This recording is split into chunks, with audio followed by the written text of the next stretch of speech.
عليكم. وحاجة أنا يدلك بصدق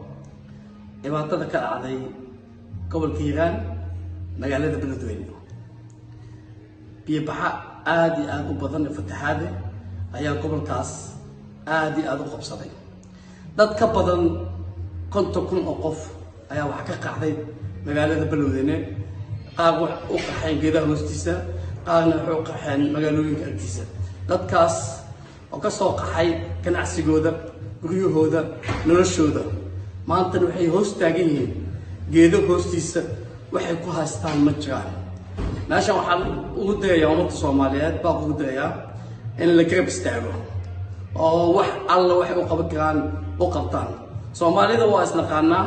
waa dad markay ibaatada timaado jecel inay walaalahooda caawiyaan ibaatadana ma ahan mid la fiirsan karo naf badan ayaa ku waayay marka koowaad waxa la leeyahay Allah naxariisto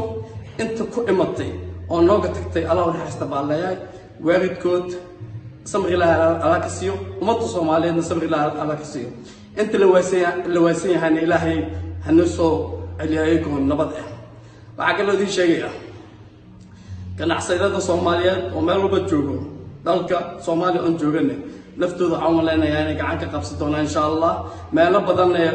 waa laga bilaabay in laga caawiyo sida Puntland waa maqlay Allah qarsiyo ee u kaceen walaalahood inay caawiyaan America Norway hala wada dadaalka lagu la tacaalayo dadkaas ibaatada haysto maanta dadkaas anaka leena sugaan wax kale nama sugaan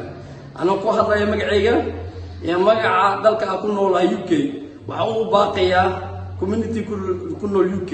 إن أستعينه وضدك ولا لهنا قبل ذوينا كعن كسينه إبعاد هذا كل أعضاء فتحاته وما سنتي ولا رجال peace and love.